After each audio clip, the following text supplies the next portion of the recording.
टाकाऊतून टिकाऊचा संदेश. जळगाव जामोद येथील शाळेची इकोविजन कारखान्यात शैक्षणिक भेट. स्थानिक श्री छत्रपती शिवाजी महाराज नगर परिषद मराठी उच्च माध्यमिक शाळा क्रमांक 3 च्या वतीने विद्यार्थ्यांसाठी एका विशेष शैक्षणिक सहलीचे आयोजन करण्यात आले होते.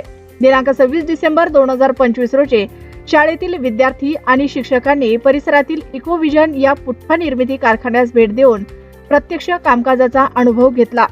भेटीचा मुख्य उद्देश विद्यार्थ्यांना केवळ पुस्तकी ज्ञान न देता उद्योगामधील प्रत्यक्ष प्रक्रिया कळावी हा या भेटीचा मुख्य उद्देश होता. यामध्ये निसर्गाची हानी न करता उत्पादन कसे घेतले जाते, रोजगार निर्मिती, स्थानिक स्तरावर रोजगारांच्या संधी कशा उपलब्ध होतात, विद्यार्थ्यांमध्ये नाविन्यपूर्ण विचार करण्याची क्षमता विकसित करणे. या भेटी दरम्यान विद्यार्थ्यांना कारखान्यातील विविध कामांची माहिती देण्यात आली.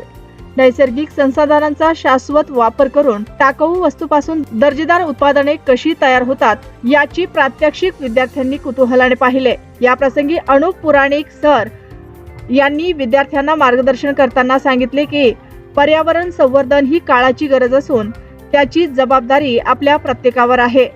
अशा उद्योगांमुळे पर्यावरणाचे रक्षण तर होतेच, शिवाय व्यावसायिक दृष्टिकोनही वृद्धिंगत होतो.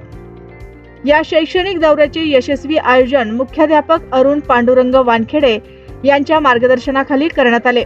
यावेळी सुनीता रघुनाथ कौलकार, वर्षा गजानन दाभडे, कीर्ती गणेश सातव, कविता बापू कुमावत, विठ्ठल इंगळे, सचिन धांडे, संजय सोळंके यांसह शिक्षक वृंद आणि विद्यार्थी मोठ्या संख्येने उपस्थित होते.